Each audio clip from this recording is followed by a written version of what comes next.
Welcome everyone. Today we have another new episodes on clean water and sanitizations. And most important thing is that even in COVID period, specifically from Asia Pacific, Malaysia, we are clean water is very important. And we have our expert panelist, Dr. William. He's very famous in World Talent Economy Forums. We have our very good friend, Mr. Alex, as well as Mr. Nicholas. So I want to start with Dr. William. So you are a very good policy maker and policy consultant. So what area we can focus right now, because clean water is very important, but still we have a lot of challenges to managing these clean waters, and you are policy consultant. What your observation on that particular point? Well, actually, there are a couple of things, particularly for over there, I guess, in India and the other countries. Currently, and it's been going on for quite some time, and it's not necessarily gotten a lot of press internationally, and that is that there are a series of water wars going on. And you saw, I guess, the beginning of the development of this stuff when China began to dam up the Ganges River, I believe it was, some years ago. And I think it took them 10 years, and they built the largest dam, flooded a lot of communities. But that's because they were forward-looking in terms of seeing water as one of the most valuable natural resources. You're also seeing the conflicts rising in landlocked countries in India, and particularly around the mountains where the snow caps produce the fresh water. That becomes particularly important just to kind of frame or to put it all in context, and that is to say this, that with climate change and global warming, you'll have less snowfall, which by definition leads to less fresh water flowing down the hill, so to speak. So with all of that in mind, there are a number of pioneering companies out there that are, in fact, looking to come up with devices for clean water. I guess the most interesting one, and there are a couple of projects that it seems for the world, more importantly, because I'm really not worried about developed nations, because they will generally try to, they have the resources and the money to figure it out. But what we need are those projects that are focusing in on low cost, high yield water purification. And there have been a number of groups and efforts, particularly in the areas of Africa, where they have been able to deploy actual water purification systems that are low tech and high output, particularly starting with villages. And it seems to me that if anybody is looking to invest or to eyeball what will eventually become the future in terms of where we need to be looking, it's going to be in those kinds of innovation areas where they've already proven their efficacy and reliability. And then it's a question of scaling those matters up. But you're absolutely right, Dr. Sharif, and I know that Alex will jump in on this because I really dig his spirit. And that is simply to say this, that when we often talk about these policy issues, at least from an American point of view, it's so American-centric. And we're only 330 million people out of like 4 billion people on the planet. And so even if you're talking about economies of scale, 330 million people is nothing when you've got another 3 billion people out there in need of these kinds of low-cost, highly effective kinds of solutions. So to begin with, clean water, well, water is a soon-to-be resource that's going to be in high demand and that's scarce. And I would begin to look at those areas. But I will turn it over to Alex, who I know probably knows more on the ground than I do. Thank you, Professor Dr. William. I want to ask Mr. Alex, because he's an activist and he has a lot of engagement with the environment related things, and most important thing is that he has many practical knowledge. So I want to know, like, what your experience when you move from USA to Europe as well as in South Asia, what type of experience you get in terms of clean water and this kind of things, and what the major things happening right now when the global warming happening in terms of clean waters and this point. Yeah. Okay, so first I'd like to go over so water is such a huge subject. I'd like to just kind of jump around. So maybe one of these things that I touch upon will help stimulate conversation throughout this panel, because just water is so complicated, and then it's not complicated. It's just a big subject to talk about. So first I just want to mention that, we live on the earth, and there's only so much water on the earth. All the water that's here has been here the entire time. So it has different forms, it's water, vapor, and ice. So at the same time, there's 97.5% of the water around the world is actually salt water. So it's not really drinkable. There's things that you can do as far as desalination and to purify it and clean it and all that. But most of it's not drinkable. So that other 2.5%, or other calculations are closer to 3%, is fresh water. Now, a large percentage of that fresh water we can't drink. It's just not even accessible to us for different reasons, or available to us, or just not drinkable. So one of those reasons is it's too polluted. Another huge reason is it's locked in the glacial ice caps at both of the north and south Arctic circles. So it being locked in ice is a huge volume of fresh water that we don't have access. Another huge volume of water is underground aquifers. So there's different percentages of water in different things that is fresh water that we can't access. Then there's the polluted fresh water that there's just no ability for us to drink it. And then there's actually calculations how much water is in all living organisms, such as us, plants, trees, animals, insects, all of that. So there's water around the entire planet, but we need water to survive, of course. So there's different ways to capture water when we are around the world. So there's rainwater catchments, one source. There's, from lakes, rivers. There's drilling wells where you're sucking out water from the aquifer.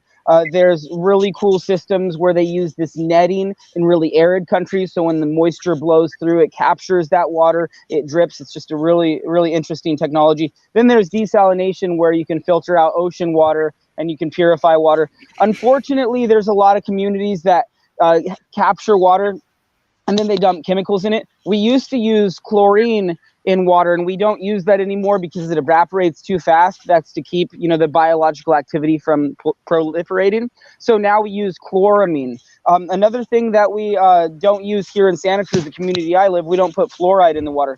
So if I go back to extracting water from wells underground from aquifers, there's a recharge rate, how much water goes back into that aquifer. Now, as we continue to see global warming, the ocean's temperatures increase, and the glacial ice caps melt, we're going to continue to see the ocean levels rise.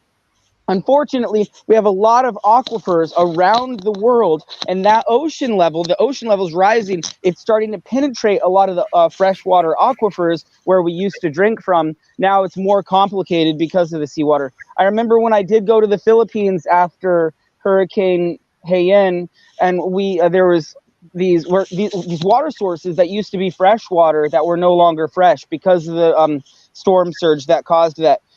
At some point, I'd love to talk about water filtration, because there's different types of filtration that only filters out bacterias but not chemicals, or chemicals but not bacterias. And that's good to know if you're ever traveling. It's good to know for the survival of the future. And then, we are going to continue to see more wars and water shortages and resource shortages. And maybe we might want to talk about the monopoly of water countries and how it's soon to be traded on the stock market, and how pharmaceuticals can't be filtered out of water, and how some major cities are recycling water and people are continuing to drink pharmaceuticals that's just messing them up. So those are some subjects I want to touch upon.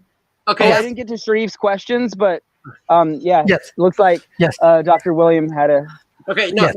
I just had a quick add-on, and that is simply this, just to kind of point out and buttress support what Alex was saying, and that was simply this, that, oftentimes, at least over in Asia, and particularly in China, and maybe Nicholas can speak to this, the richest man in China was the founder of Alibaba, but that was recently surpassed by the gentleman who bottles water in China and sells it. And I forget that gentleman's name now, but he surpassed the founder of Alibaba. And for people that aren't familiar with Alibaba, Alibaba is a different version of, say, Amazon. So Amazon or eBay, correct? yeah, Amazon, eBay. So it's that size. But even given all that wealth in terms of all that economic commerce, you have a gentleman who made his fortune in China on bottling water and selling it. And so I hand it back to you, Sharif. But I did want to point it out because Alex is absolutely correct across the board.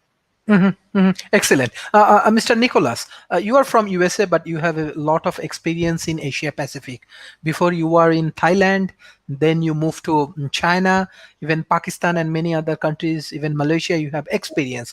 So in terms of waters, what do you want to add? Water and sanitations, what do you want to add? And beside that, if you want to add something about China Belt and Road Initiative, even China is doing some sort of control over waters and these things. I know that even in different countries, they're developing many projects. So yes. Mr. Nicholas.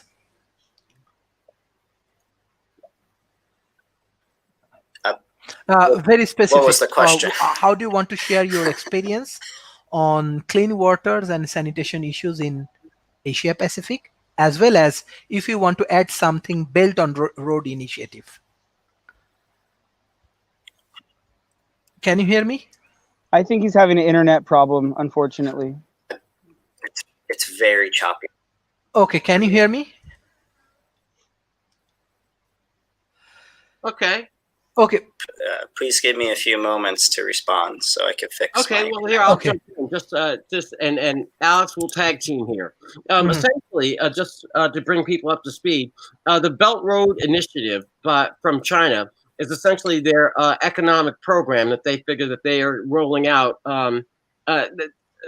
The economy in China and the government controlled economy in China essentially plans on 10, 25, and then 50-year plan of execution. Whereas here in the United States, at least with our stock market, we plan, we look for every 3 months. So in any event, China's Belt Road Initiative is a government-sponsored initiative whereby they are looking around the world and essentially buying up what they perceive to be future necessary resources. And that's from very rare minerals to water to as well as access. So they have been investing in seaports in a number of other countries from Africa over to India and Malaysia. And so they have been investing not only in the supply chain, but also in actual materials. And in some places, they've assembled so much land that they, in other countries, that they are now considering that to be Chinese property. Alex, that's a rough thing on the belt.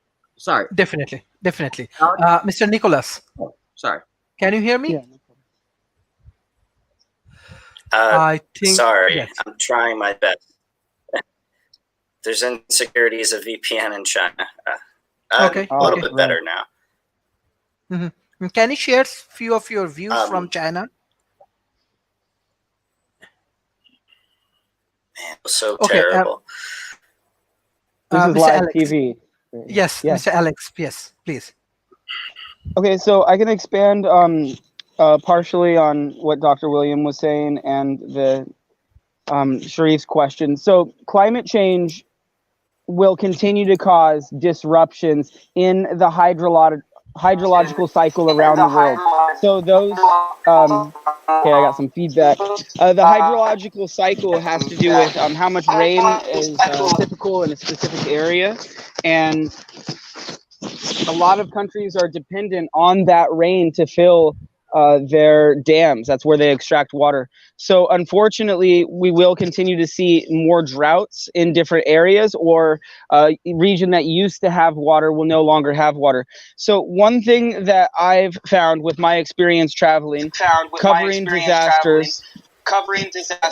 I'm sorry, if we can mute Nicholas so the feedback stops. Cool. Thank you. So with some of my experience traveling to different places, so I've now covered a wide range of different disasters in different countries around the world: earthquakes, hurricanes, forest fires. I went to Iraq a few years ago during when the takeover of Mosul and all of that. So I've seen extreme water shortages. One of the worst water shortages that I experienced was when I went to the Philippines after that superstorm Haiyan. So it was so bad that when I got there, there's people that would come up to you, like a lot of people begging and begging for water, just bottled water. There just wasn't any water, because when a hurricane comes through, it destroys everything, destroys the infrastructure. Of course, it destroys the transportation system. So they were trying to extract the water from the wells, but again, they couldn't drink it because of the saltwater intrusion, or it was too polluted and they didn't want to get tetanus and some other sicknesses. So we were actually breaking open coconuts to drink the water from that. I also noticed that when I was in Puerto Rico after Hurricane Maria. So there's different ways to filter water in different countries. Africa is doing a lot of great things with water purification. One thing that I think is good knowledge for different people around the world is there's different types of personal water filtration systems. Now, there's different things that you're trying to filter out of the water. Sometimes it's bacterias, viruses, chemicals, heavy metals. So if you just boil water, that kills all the living organisms. That'll kill the bacterias and viruses. So you're supposed to boil water for 30 minutes. So it's good to know that you can boil water to kill those things, but it doesn't take out the heavy metals, lead, aluminum, mercury, anything like that. It also doesn't take out the chemicals. The chemicals are all still there. They don't boil out. They don't evaporate. If you use one of those, it's basically a scam, those life straws. Yeah, that's wonderful, but it only filters down to a specific micron size. It only filters out some of the heavy metals and some of the bacteria, but it does not filter out down to the micron level of viruses or the micron level of chemicals, which are way smaller than viruses. So those filters only do so much stuff. Nanotechnology has created a filter. It's a microfilter. It's called a nanofilter. It filters down to the virus level, which is great. So then you're not going to get as many diseases from the viruses, but you're still going to be drinking all of the chemicals in the water.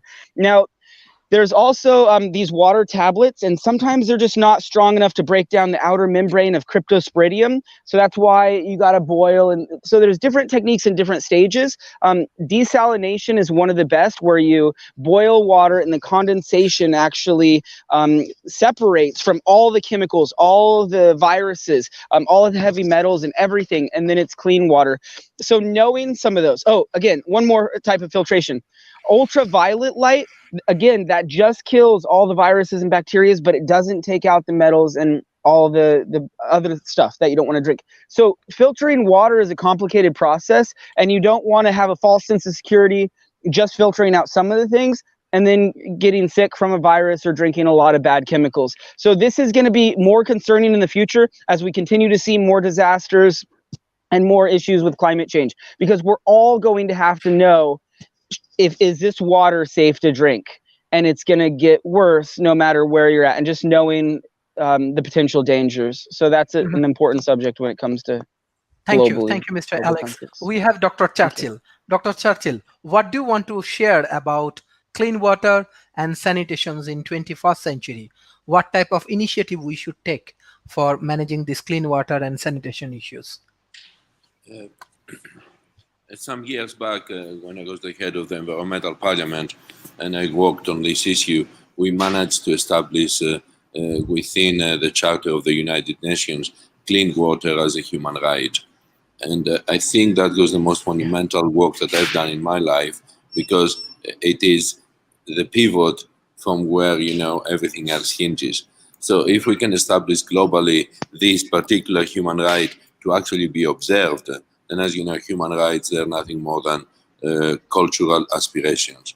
They're nothing more than civilization goals. So when they enter, the map of human rights at the United Nations level, they are there for a purpose.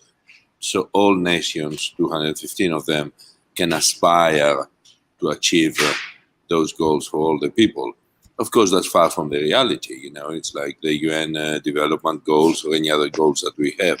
But when you consider that clean water is an absolute human right, and that has been established now after a long battle of more than 15 years on behalf of my part and very many others, we come to an understanding that globally, it is not just the filtration, the sanitation that we have to do, but we should be preventative in our actions. So we should try to not pollute the water that already exists and that we consider, safe to drink and safe to utilize. So the primary thing that we have to consider is to avoid polluting the water. And you know better than me from what I heard as well in this brief moment I've been here, that the major problem that we do have today with the water it used to be safe for human consumption is exactly industrial pollution. So when you go out into the wild, and I've done quite a bit of trekking in my life, and I've even with the Bedou people or in the desert, as well as in the African jungles and savannas and Latin America, there is a rule of thumb that if your horse or your camel, your dromedary, is going to drink that water, it's safe for you to drink it as well. So you follow this native wisdom of the animals that even times they will drink brackish water knowing that it's safe, and then probably it's safe for you. Most of the people, they do not have access to complicated filters, they don't have access to complicated mechanisms of having clean water, and they certainly don't have access to public utility. And when I say most, I mean more than 2.5 billion people established around the world, as well as the remaining majority. So out of the 7.5 billion people, I can safely say that the dream of having access to clean water on a daily basis, and by clean I mean the certain standards that Alex is speaking of, it is still a dream. So we have ways to go to establish this, but I'm comforted by the fact that as humanity, we came to an understanding that it is a primary human right to have access to clean water. And that means that we are making tremendous progress. So I know that in our lifetimes, perhaps, we will see that the majority of the illnesses that are born from water resources, they will be somewhat mitigated by our capacity to clean even dirty water and use it. However, once you go above a threshold of pollution, and if you've been, to China, you can see, the rivers that are all kinds of iridescent colors. You've seen rivers that they are red without having got nothing to do with the political establishment. You've seen rivers that are purple. You've seen rivers that are kind of green, electric green. And those are not natural colors to be found. And you don't need to be a scientist or to analyze anything to know that that particular water is not safe to drink. It's not safe to dip your toes in it. And certainly, it's not safe, for you to simply utilize in any which way, because they had made these rivers simply open sewers of the industrial processes that they are being utilized upstream. We also see this in America. And it's not always the colors. Oftentimes, it's an unseen danger. In my particular state, in the state of Washington, we have the biggest nuclear reservation in the world, that it has so much storage of nuclear waste that is no longer possible to be managed, and it's leaking out into the greatest river that the United States ever had. And the Columbia, the Hanford nuclear reservation is polluting the Columbia River to such a degree that it does not change the color. But if you take a long bath in there, you might just come out radioactive if you're downstream from the Tri-Cities and Hanford nuclear reservation. We get salmon that measures radioactive, because it's been streaming up and swimming on that fantastic, beautiful river. And that is the source of water for both Washington State as well as Oregon and large parts of California, because the aquifer continues on south. And then it goes into the Pacific. On the other side of the Pacific, we have Fukushima, which is still unleashing into the Pacific Ocean a magnitude of radiation via about 60,000, approximately 60,000 barrels per day of radioactive heavy water going into the Pacific. And the stream circulates this not just in the greatest ocean that we have, the Pacific Ocean, but then it goes all the surrounding areas. And if you think that the salt water of the oceans has got nothing to do with the fresh water, I tell you, you are sadly mistaken. So we are all connected. And then we see that the pollution that we have to battle in order to establish, this human rights access to clean water is an ongoing battle. So maybe you can remove some of the obvious industrial pollutants that color the water in a terrible alien color, but we have to deal also with the issue of the radiation that goes into the water, which of course, like Alex knows, it'll kill everything, including human beings, fish and everything else. Okay, I think Dr. William want to add something. Yeah. Well, just a couple of quick points, and that is, Dr. Churchill, I mean, you're absolutely correct that there has been a problem and continues to be a problem in certainly world nations, but also the developing world with regard to industrial pollution of both rivers, which would be our freshwater sources, but also lakes and then the ocean.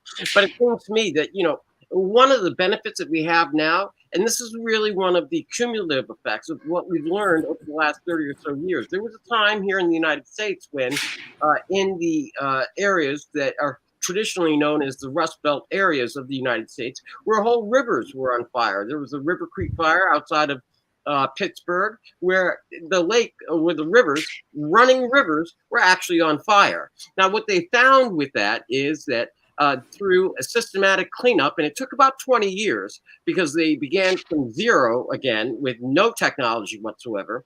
And then they worked slowly but surely, but all of those rivers have been revived, been flushed out, and now there's actually fishing on those rivers again. More importantly, when you start talking about polluted wider bodies of water, you have the Hudson River outside of New York City, which for the longest time, because you have the nuclear power plants that are upstream, and then you had all of the industrial waste that was flowing downriver. So the entire Hudson River and then the New York Bay was completely polluted. But the work of people like Robert F. Kennedy Jr. and the River Keepers and those organizations, they were able to clean up even the Hudson River, which is just a massive river.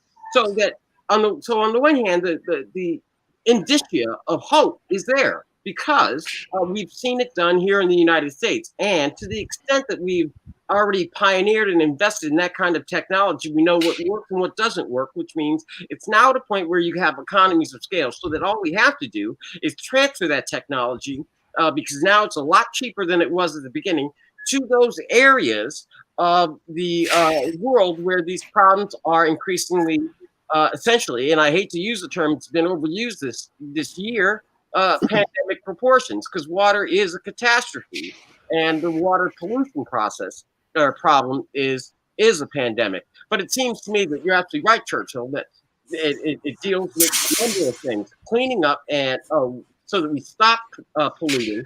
Alex is right when it comes to desalination plants. It makes sense in those areas of the world that are landlocked. In fact, I think it's Saudi Arabia and Kuwait that are building massive desalination plants so that they can actually reclaim the desert. Imagine that. They are actually building these massive desalination plants so they can pump water into what was formerly arid areas, and they are building new cities. And so that's just a question of getting it all directed in an area. And I want to point this out, that, we often talk about citing the problems, and we certainly understand that, except that it then becomes a question of resources. And then where do we have the resources? And you know where that comes from?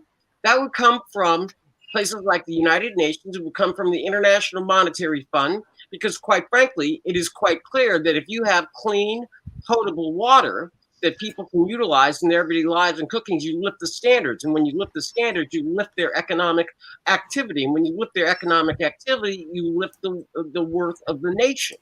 And so it is these fundamental areas. But I do have to point out for the larger community that it is absolutely true and correct. And I think everybody on this panel will agree that water is, on the one hand, so fundamental, and in so many places people take it for granted. But on the other hand, it's an incredibly complex, multi-layered challenge across the world.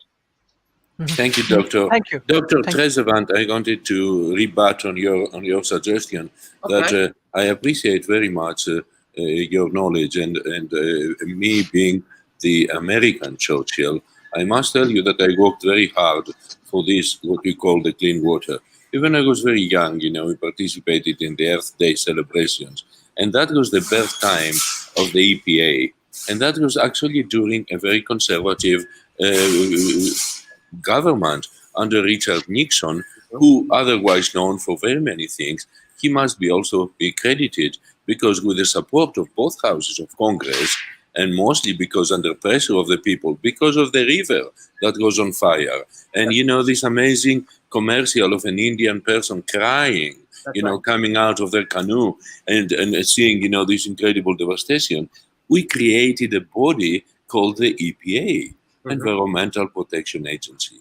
Environmental Protection Agency was created in 1971 to 73, and it was the pivot that actually managed to force industry by simple oversight and by establishing standards so they do not dump the effluent waste straight into the river. This is what cleaned up the rivers of America, and this has been the most brilliant organization that the United States has been able to bequeath to the rest of the world. The EPA is the model after which all the European countries and very many other countries, including India, China, and far places, have modeled their own environmental pollution agencies after. So I must say that it is exactly as the doctor says, that it's a tremendously fragile resource that we have to manage. And I credit the EPA more than anything else for supporting the Clean Water Act. And then, of course, we have the Clean Air Act and we have, the Clean Soil Act. But the Clean Water Act is what allows us to survive, because without water, we can barely go a day, and then we are going to kill over. And the other thing, though, that we must consider is that the adversity that exists, because all the nuclear plants around the world, they need a source of cooling, these amazingly, hot reactors, and of course to cool the pools where they store the spent fuel rods. And what do they have to do? That's why they locate all the nuclear plants next to sources of fresh water, not salt water, because the salt water, monkeys up with their plumbing, but the fresh water.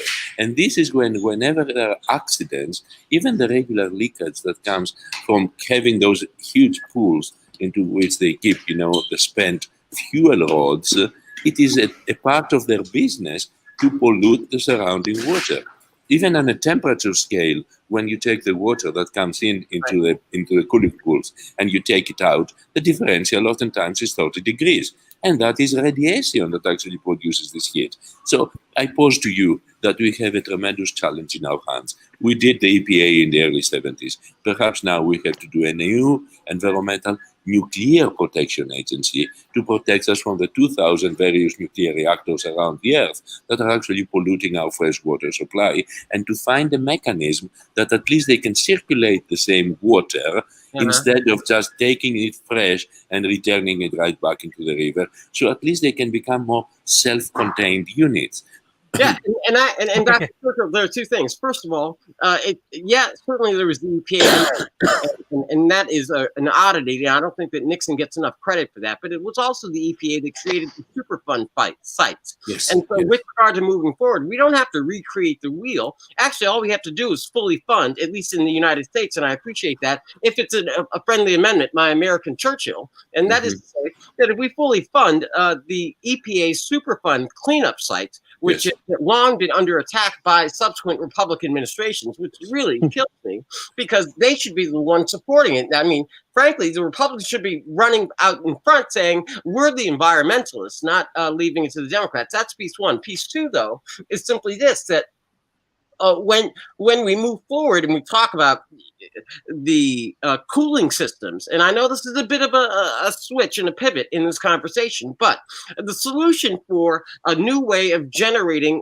coolant without using fossil fuels and things of that nature is a simple cogeneration plant, whereby they take they take the water and they run it underground, because the underground, about 40 or 50 feet, it naturally, the Earth's crust actually acts as both a coolant and a heating system. So as a coolant, if you run the fresh water through it in a closed loop system, that would cure the issue of needing constant fresh water from up top. You would have a closed system, much like your own AC system. But I would simply suggest the cogeneration plants, my American Churchill friend. Thank you very much. God bless you, sir. Right. That is the process. Thank you. Mr. Nicholas, can you hear me? Mr. Yeah, Nicholas? it's been. Yes. Can you share something, or?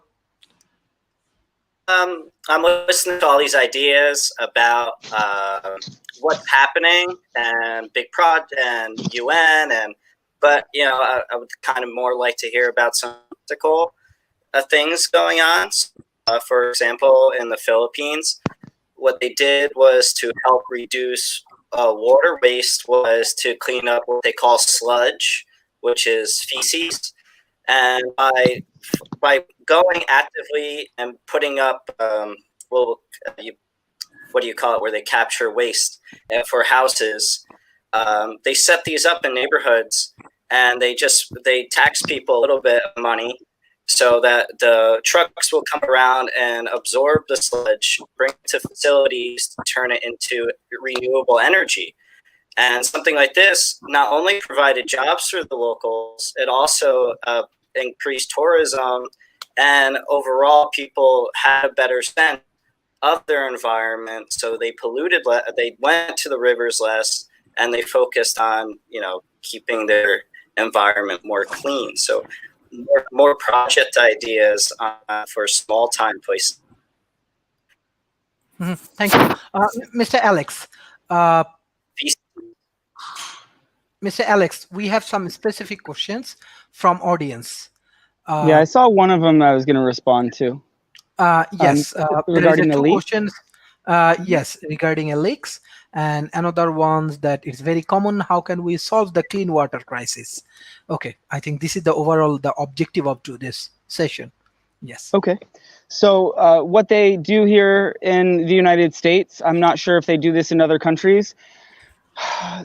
Some of the water utilities, they have some sort of dye. I hope it's not a harmful chemical. I'm hoping that it was approved by the EPA. It actually glows like a neon green color. And wherever the water is going through the pipes, they put this, or they incorporate it in with the water that's flowing down the pipes, and then they're able to find the leak because they're able to see a big glowing green puddle in different locations. Even if it takes a couple days or a week, eventually that pipe, someone's going to report, or a county worker is going to see it, then they know that's where it's coming. So then it doesn't look like regular water on the side of the road. They could actually narrow it down, even if it's a small amount. So it is a green neon dye that I would just do some more research and see if there's a way that you can incorporate that. There's probably ways you could even do that on a smaller scale in your home with some natural things that you might have around the house.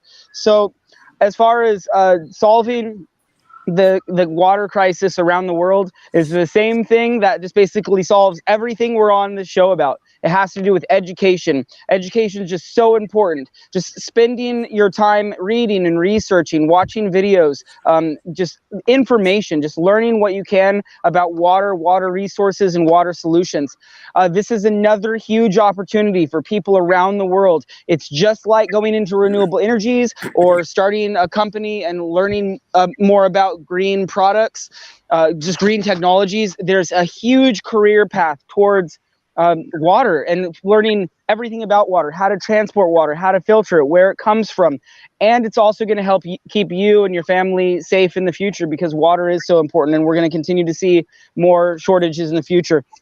So yeah, a future career is very important in water.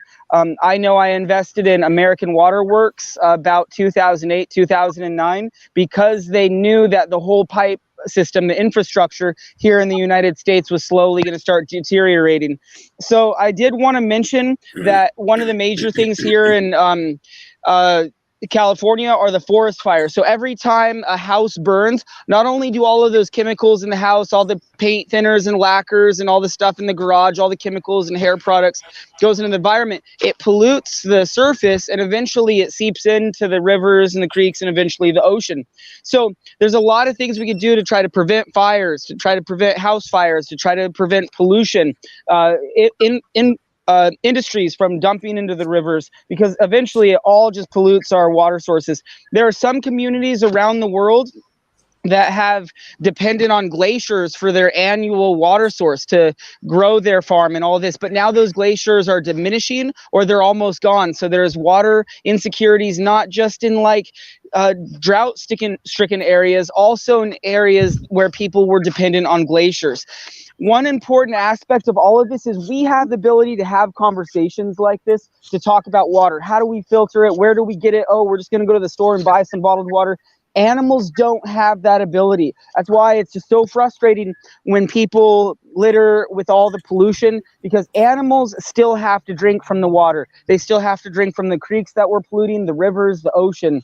And it also changes the pH. The more chemicals we dump in the water, it changes the pH, and it causes ecosystem collapses, causes fish die-offs, and it's horrible. The mining industry is also a really they pollute the water. That's why you've probably seen some pictures and videos where it's like that neon blue and red, and that happens because of their refinery process. So again, just like minimizing consumerism and voting with your money and knowing about that's important.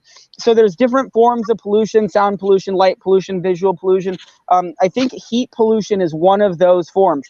If we continue to use nuclear and heat up the water and dump it back into the ocean at the rate we are, even when the oceans are raised 1 or 2 degrees, it drastically affects entire ecosystems. With animals, land animals, mammals, they could adjust their fluctuation, their heat, their body to regulate their internal temperatures. Fish can't, aquatic life can't. So heat pollution is really damaging, especially when creeks and rivers, it can wipe out a lot of species. So that's also something to be cautious about. So again, all of this is just comes down to education. And I think the solutions to all of this is finding out what water resources you have, how do you purify it. If there's small scale and large scale, there's monopolies, and there's a lot of solutions. So I think that we Yes, have access Dr. to the William. worldwide internet. And Yes. Yeah, no, Yes. no, I learn just what we can. want to piggyback on some practical things that Alex pointed out, and Nicholas, to try to drill this down to the boots on the ground level. And that is this: that California, of which I've spent a great deal of time, at least my youth, out there, has always been a beacon in terms of where, and I should say the West Coast. I'm not taking for granted Washington State, Dr. Churchill, And Oregon. and that is that water reclamation, simple things like on your downspout from your house, collecting Low the flow. water that you then use to irrigate your plants and or your grass, which reduces your need for a system purified water or water from the center, which is a way of reducing your water consumption rates. And now, I mean, in those processes and those techniques, which began in California, I suffice it to say, let me just go back. I mean, I guess about 40 years ago, if I date myself kind of correctly, without giving too much away. The I thank you, Doctor. Don't worry, Doctor Tresvant. You look like 16 years old still. Don't you worry. Age has not affected you. No, I hope not, but I appreciate that. But nevertheless, water collection systems, because now the systems, before it was just like water collection and they were sporadic. But now what you have with your houses, you have water collection systems that can be incorporated into the roofing system. And that works well, not only for irrigation and reduction of your consumption on a daily basis, in whatever urban area you live in, but also in California, it helps with fire prevention, because then you're not relying on the fire trucks and the over the air dropping fire retardant chemicals and or waters taken out of local lakes where planes and helicopters can collect them. And the thing is this, is that it used to be said, and people used to really think, and it was almost laughable because there was a different generation that was just really skeptical about the younger generation once I was once young, and they would just laugh at us and they'd be like, that's so stupid. How are you collecting 1 barrel of rainwater on your thing going to change the world? Well, it's like, listen, if I do it and everybody else does it in my city, it will drastically reduce the things. And the proof for that is simply, we look to what's happened with the explosion and the dissemination of solar panels. And people are like, oh my God, not only are they putting solar panels, incorporating it as an energy system in their new builds, they're using that and actually returning it to the grid, which uses less power. So the idea is to, at least locally, they say, think globally and act locally, which is also another popular term that should see a resurrection. But it seems to me that as a practical matter, if you just look around what you can do in your area, and as part of the process of education that Alex is discussing and advocating, and I believe Nick would as well, that if you look locally, you act locally, you do what you can, you make sure that the others that you reach out to, they do it as well. Whether it's a water collection system, whether it's a reduction by changing, if you have large plots of land, to more water resilient types of foliage. Now, those are the kinds of practical things you can do. And then you can also move to, for example, Nicholas, the collection of the sludge. They're actually, what they do with the sludge is they, as you know, they take the sludge and then they turn it into fuel to fire plants and to replace coal, which is another kind of cascading savings as we walk along. So and fertilizer as well, fertilizer. Right. That's right, Dr. Churchill. So, I mean, thank you. My building up on your comments and on your words is naturally, evocative of the first thing that you said. In our case, and everybody I believe would agree in this one, is not just that water is a fragile resource, is that every time we make progress, like with the creation of the EPA in the 70s and the funding of the Superfund started, then we take 2 steps backwards. And the very same people who gave us the inspiration, for this, now they're going to cut out the EPA. They're going to defund it. They're going to take away the money for the cleanup sites. And so this is the problem with public policy. Sometimes people change, a new generation of policymakers comes, and they think, hey, our forefathers, they did this, but hey, we go back because now we feel safe. So instead of building on the existing platform that we achieved with the EPA, now in the last administration, we had an effort to undercut it, defund it, and remove its regulatory capacities. So what I'm trying to simply say here is that let us be civilized, let us be smart, and to understand that civilization is the same way like you built a pyramid. You have to keep on building. You're never stopping and start dismantling what you built before. This is the daftest thing in the world. And so my suggestion would be also to use local regulation to allow us to do these things. In my house in West Seattle, where I'm in the process of making it a completely self-sustainable, environmental parliament office, I wanted to do exactly this, to collect the rainwater, have a resilient garden that does not include grass, because grass is the most polluting thing you have, not only because you need to water it, but you need to cut it, and it doesn't really help anyone, but mostly to make a collection of the rainwater. And I found out that there is a regulation in the city of Seattle that does not allow the homeowners to collect their own rainwater from the roof and utilize it for gardening or even for drinking, because the cleanest water that you have for drinking is the one that comes from the rain. And if you think that Seattle is a desert, let me tell you, it rains a lot in Seattle more than any other place in the United States. And we are not allowed legally to collect the rainwater from the slopes of our roof into a cistern or into barrels, as you said, and to drink it or to utilize it at will. So when I say they don't allow you, that means that they can fine you. The building department, which is obviously very daft, they can fine you because under some spurious regulations, they will cause harm to the people because they want everybody to have green grass and, to look good for real estate values to be upheld and whatnot. So I think we have to become a little bit more intelligent in the way that we approach these things. Like we said before, you need to take permits and you have to spend a lot of money on architectural drawings to get solar panels on your roof. Well, I think those regulations have to be removed.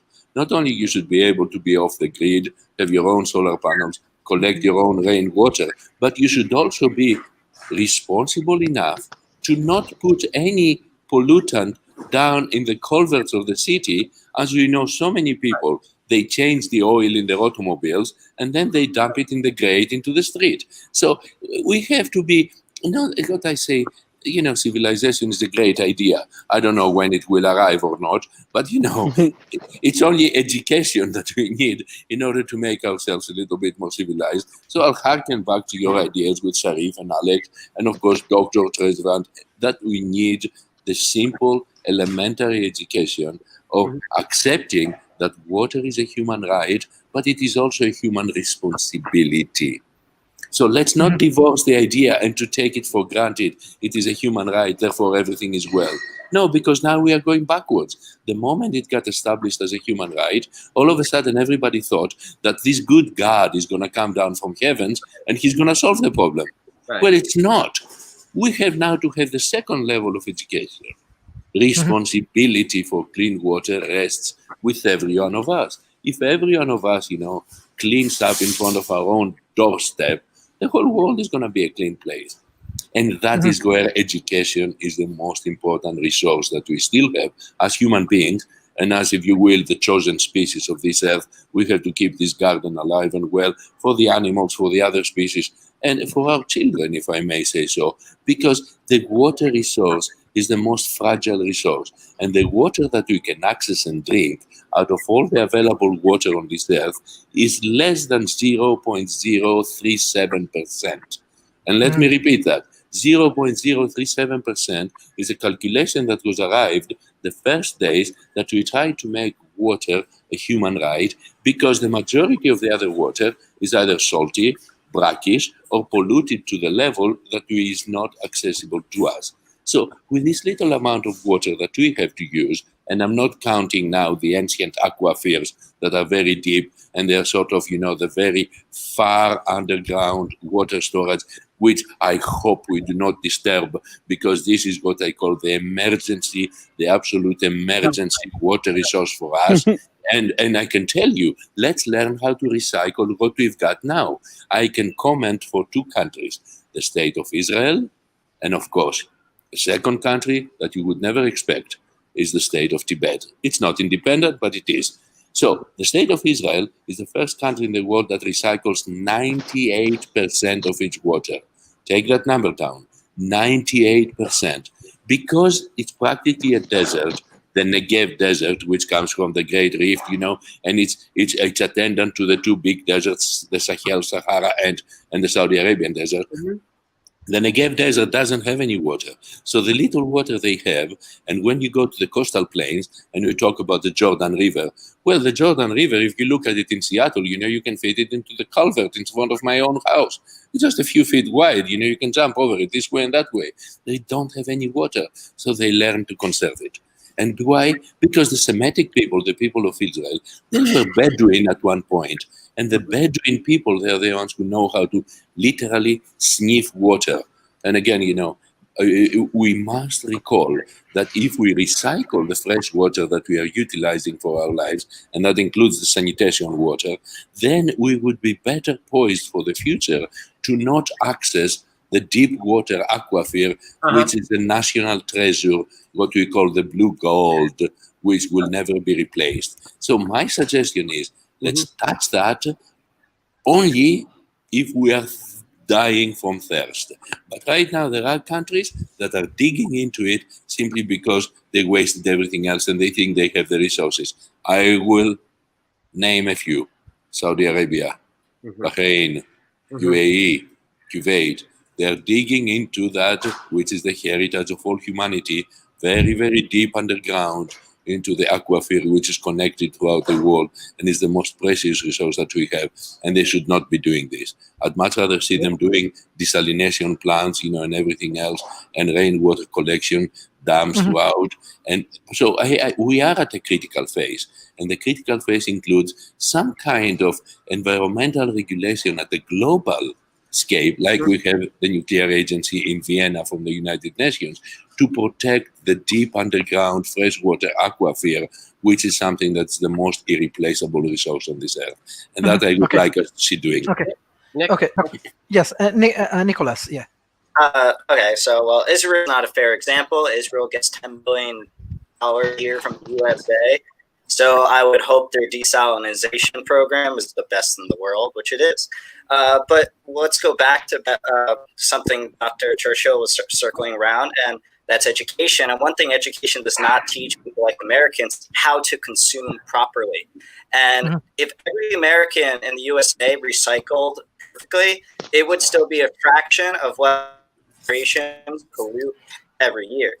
It's almost nothing compared. So what we also have to do is also boycott. We have to vote with our dollar, like Alex said. I'm holding right here a Dasani water. Dasani is an American, Nestle. Nestle is an American corporation in China. They buy Chinese water to bottle water in China. This is bad consumerism all around the world. We know this company is wasteful. They're buying up private water when it should be human right. Be allowed big corporations to do it. and we support them with our dollars. We vote for them with our dollars. So if we stop voting, we start opting for delivery to homes or reusing jugs of water, this would be actually a big, huge step, because now their bottled water is selling less, and they'll have to cooperate with the market. Okay. Thank you, Nicholas. I just wanted to interject here. Nicholas is very correct. Every time you buy a bottle of water, you're actually putting a bullet through the public water system.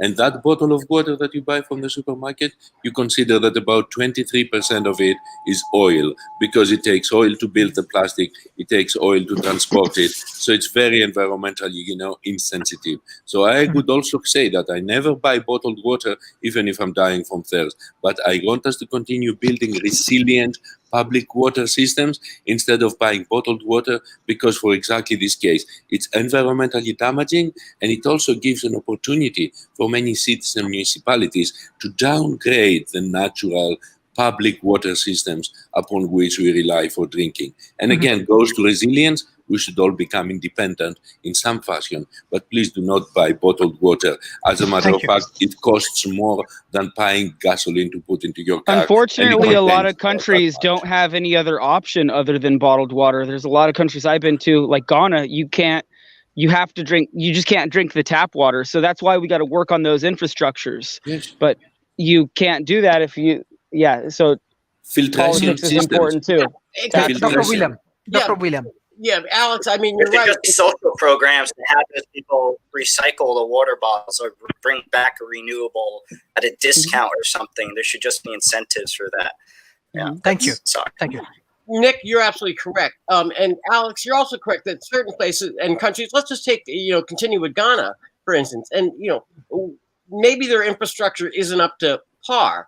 But as we were discussing earlier, if you just have a water collection system, it's real simple. If you just put out a cistern, so that when it rains, you're collecting that water, and then that water can be, because they clearly, Dr. Churchiller, without the regulations that are holding back the United States, and I agree with you, there should be. It's so funny. They always talk about policymakers, deregulation of major corporations. How about deregulation of self-action when it comes to matters of the environment? And so I can't honestly say that. I can't believe that I'm actually saying this now at this August age, but I believe in deregulation in the environment. Yes. But Yes. you're right. I apologize. Sharif? No. Thank you. Actually, we have. Yes, thank you. This is actually a very good discussion. Definitely, World Talent Economy Forum. We will arrange the same discussions in next week. And most important thing is that, this is really nice discussions. But we have to go for the concluding remarks, because with your contribution, because those who join as a panelist, they are very important for World Talent Economy Forum. This year's, in between just 8 months of contribution, World Talent Economy Forums, we win this Futuristic Leadership Award. Already it started, but I believe that my first jobs to serve for World Talent Economy Forums and for the speakers and our audience. So that's why I'm I'm sorry. I'm sorry for today's sessions. Yes, just in between 1 hour, I have to finish today's sessions, and this is really interesting discussions. And we are working with UN 17 goals, so different kind of problems in energy, in global warming issues, in the water treatments, and the housing related issues. We will solve many problems together, because we have practical field in Asia Pacific. We can work together, and with your intellectual ability, we can find out many solutions. So thank you for today's sessions. I directly want to go for the concluding remarks. First, Mr. Alex, then Mr. Nicholas, then Dr. Churchill, and finally, Dr. Williams. Mr. Alex. Okay, so one of the solutions that we didn't cover is donating. Those that have the ability to donate, I would recommend donating to the people that are going into Africa and helping them with their water infrastructure, even individual systems. We didn't talk about fracking, how fracking's polluting water around the world. That's a problem. We also didn't cover veganism or eating more vegetables, and how much water resources goes towards raising beef, pigs, and animals, livestock, chickens, and all of that. So conservation is really important. There's a lot of ways to learn more about conservation. And also, when we waste water, we waste energy. When we waste energy, we pollute the environment and it adds to global warming. So just when we conserve water. Also, we just got to know that we can't always filter out pharmaceuticals and chemicals from those closed systems. And that's an issue where we have to somehow address that. And don't ever dump your prescription medications in your toilet. And we need to change the laws. Not only are they trying to limit us from putting solar on our roofs and catching our own rainwater, like Dr. Churchill and we've both mentioned. I mean, there's some homeowner associations where you can't even grow your own food. So there's a lot of things that we have to change so we can be more self-reliant and create homesteads and be sustainable. So that's my concluding remark. Thanks again for this great show. Thank you. Thanks, everyone. Mr. Nicholas. Mr. Nicholas, So can you we hear me? vote with our dollars. I'm a normal guy. I don't have that much experience as these other three men, but I know we vote with our dollars, and corporations listen because they want to keep being on top of the food chain. But one of the other ideas that also is desalination of ocean, purposely trying to draw out uranium from the ocean will benefit in two parts. One, cleaner water to drink, and second, using that uranium again kind of as a nuclear resource as well. So it's kind of like a flow back and forth thing. It's called decoupling, and it's very interesting. Please check that out. My thing I want to say is that you have to encourage local businesses to invest into water cleaning infrastructure and also have the government be able to tax people for the services. Yes, at first they lose money, but over time it'll provide more for the environment. It'll give more for jobs. It'll help the overall community by cleaning water and the waste, and just help overall with local economies as well. You know, it's a long-term investment, yes, but we have to encourage that social entrepreneurship. Thank you, Dr. Churchill. Although I would like to actually hear first what Dr. William has to say, and so I yield to him, and then I will take my position. Thank you very much. Well, Dr. William. Doctor, I certainly appreciate that. Let me just say this, that I want us to begin to rethink how we're looking at the problem and the issue. And that is to say that we are constantly at a certain point, and I'm not saying it's wrong, it's just what we've been conditioned to, that we have to invest long term to get it to fix the problem. Well, the reason we have to do that is because people were taking the initial viewpoint that the environment was expendable and that it would last forever. So our forefathers were making the decisions that, hey, they could just outsource the economic damages so that they could take trees for free, burn them, do all this other stuff. And that was their mindset. So the worldwide mindset in certain places is simply this, that, hey, that stuff's free. And now you want me to stop using that stuff for free and offsetting all the economic damages. When what we're really saying is that we're trying to right size what we ought to have been doing. And that is not the wrong thinking to begin with, it's the right thinking now. And that's kind of a larger thing. And that goes with education and things of that nature. But I guess I would say this, that I am hopeful only because what we find, at least here on this panel from around the globe, is that you have people of all different generations and all different colors and places of origin and experiences all coming together and agreeing. And that, in fact, is the tip of the spear as we move forward. And so on that point, I'm fundamentally optimistic. Now, what I will ask our audience to do is simply this. If they wonder how they can do things, take this program and then just grab the link and send it off to your friends, because they will then get the benefit of the specific solutions that Alex has brought up, that Nick has brought up, that Dr. Churchill has discussed. We can get the historical knowledge and just spread that out. And that is as simple as copy, paste, and click.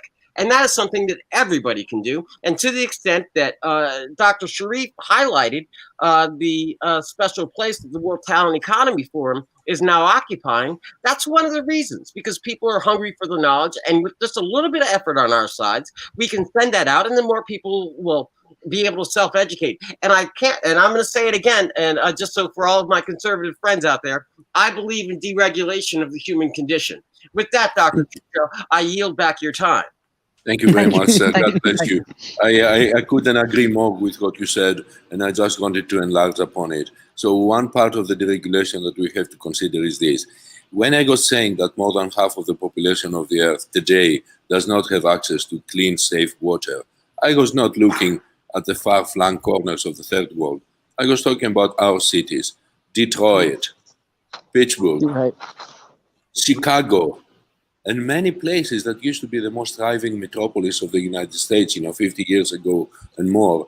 Right now, they have water that is unfit to drink. And this is where, great numbers of our fellow Americans live, which is the richest, wealthiest, most powerful country in the world. And you cannot provide safe, clean water to our citizens. That's why you have to take the responsibility and make community potable water a priority to create filtration systems to deal with the water that comes out of the tap, from the city, because the city governments, they have grown so unwieldy, bureaucratic, and careless that they do not care to provide the basic thing for the people to survive, which is clean water. So it boggles the mind that the same initiative that we were doing when I was a young man, running around the world and creating, pumps for water in Nepal, in places like Africa, the dirtiest and perhaps the most polluted place, but also the deserts. And now we have to go back and establish in all of those pumps a filtration system. And you should do that in the downtown of our cities, in Seattle, because downtown Seattle, in Pioneer Square, the water is unfit to drink because it uses very old pipes that leads lead and very many other, pollutants into our bodies. I know in our neighborhoods in West Seattle as well, these old pipes, they're totally against your health because, as you know, lead, is not a very good thing, to be mixing up in your bodies. So we have to go back now in our old systems of the major cities that are very wealthy cities and put at the end of it some kind of filtration mechanism that is powerful, and it tends to be a bit expensive, so it's best to share with your neighbors, which brings us back to the idea of having small community grids in order to get the potable water and separate the drinkable water in your house from the one that you use for sanitation. We can't always be expecting to have top-level quality water to drink and bathe as well. Well, we can bathe, with water that comes from the lead pipes, unfiltered, but I don't think we should be drinking it. So my suggestion is that now we have to revisit the old axiom of getting access to water with a second thing that brings the human right that we established. I worked very hard for this. Clean water. And you should do that in downtown Pittsburgh, in downtown Seattle, in downtown Manhattan in New York, in Detroit, Michigan, in Chicago, Illinois. And you should do that in Los Angeles, as I know, and in San Francisco, in the city of Richmond, in California, on the Bay, one of the most beautiful places on the East Bay where I had my home. The water would come tainted with oil because there is a refinery, there, the oldest refinery in California, that somehow manages, although, to leach into the water aquifer, that we are utilizing. And it does not go undetected. You can smell it, you can taste it, you can feel it, and you have to have a very expensive filtration mechanism. And this is Northern California, which is supposed to be the most environmental city. So I don't think we should rest in our laurels and achieve, this incredible position that the problem is in the middle of Ghana. No, the problem is in my town in West Seattle, in the Pacific Northwest, in the wonderful state of Washington. And I want to take responsibility for that and to come back and say, I want to be off the grid, but I cannot be off the grid totally unless I can change the regulation so I can collect my rainwater and use that as my primary resource for drinking. And I do that in the Pacific Northwest. I would never do that in Shanghai, where I've lived, or in Beijing, because the rain over there is even more polluted than the city water. So we have challenges ahead, and we have to endow the EPA and other organizations to come up with better measures, Yes. policies, Yes. to clean up the water that we drink, because it's the most vital resource. And if you don't remember, ourselves, we are made up of about 87, maybe 90% water. So we are carbon-based life forms that are made of water. Please, thank you. Okay, thank you. Thank you. No, please. I just Yes, really yes. want to point this out because I can't help myself from time to time, and that is making the connections about what we're talking about with the obvious. And living off the grid And recycling water is something that we've already done. It's called the International Space Station. Now, if we can do that up there, I don't know why we can't do it down here. But don't mind me. Just God bless you. Talk They about even grow radishes now for the first time this week. They produced radishes inside the International Space Station. Yeah, I'm sure we can do it. But let's get together into the establishment of another branch of the Environmental University. And I'm sorry for breaking out, from our kimono. I've been talking with Sharif about it, and I'm going to invite all of you to participate. We are establishing a new branch of the Environmental University from Oxford, United Kingdom, that I founded a long time ago, and I'm going to do that now in Kuala Lumpur, only because the need right now for public health, all these things, they come under the umbrella of public health. Access to clean, plentiful drinking water is a primary issue of public health. Far more important than anything else we are facing is what will save our humanity from all the ravages of disease, fast aging, and most importantly, of the various cancers that we now know that they come to be waterborne. Listen to me, a public health doctor. So let us get, and I'm going to invite all of you to become members of the Environmental University, because you would be, esteemed as professors, but you will also be respected because we are changing the world one student at a time. So I'm going to invite you to send us potential PhD candidates, because we're going to have a batch of fresh doctors to be coming out of that as public health doctors within a 2-year study course that we will do community rate and underwrite all their costs. So this is my contribution, and I know that you will help me. That's why I seek your emails so we can have the conversation. Sharif also is helping. So God bless you all. And let us have a glass of water when we are done. Really quick. Yes, Sharif, Is there any marketing or psychology aspect to what you're offering out to Churchill? Because that would be my background, would be psychology, marketing, philosophy. Okay, thank you. There be any aspects of that? Please join us. Sharif will accommodate an email introduction to all of us for this specific goal. The time is now. The time is now to help the world, become a safe place, at least on the side of drinking water. Mr. Alex, do you want to add something? Okay. No. Okay. Thank you. Thank you very much for the great show. Thank you. Thank you. Keyword search gray water. Gray water. Keyword search everyone gray water. Learn about it. It's good.